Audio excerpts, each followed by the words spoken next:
Everyone, these are not swabbing fingers.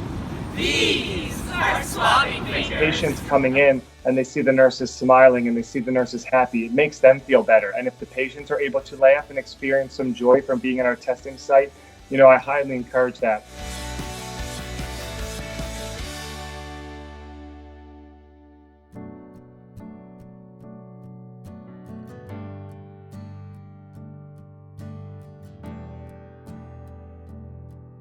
Our initial reaction to being tasked with staffing the drive-through testing site was almost surreal. The conditions for the nurses on a day-to-day is very non-traditional. You're dealing with the elements. You're out there in the rain. There's been a lot of rain the past 5 weeks because we're seeing upwards to over 100 to almost 200 patients a day sometimes. People are very fearful when they come to get tested, but the staff do a really good job at relieving their anxiety, relieving their stress. Testing is staffed by the pool nurses of Jefferson. Pool nurses typically fill in staffing gaps in the hospital, so they go to areas where there is needed, where they're short a nurse. So it's kind of this ironic paradox that these nurses who don't typically work together, in a time when people are asked to kind of stay socially isolated or socially distant, they were brought together to work as a team for the first time.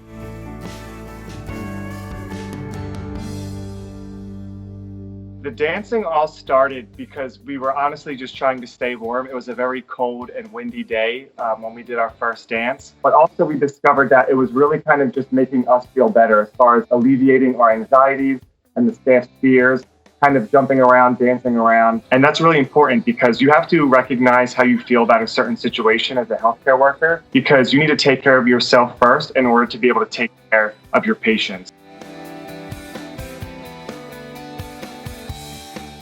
5, 4, 3, 2, 1. Level up, level up, level up, level up, level up. We were just blown away that Ciara actually acknowledged us. Her message is exactly what we're trying to do, especially with that song. You might be scared, you might have hit a rough patch, had a difficult day, but you need to level up. We are nurses, we are proud to be nurses, we are proud to be taking care of people. And although that looks a little different right now, we're still going to level up and we're going to do our job.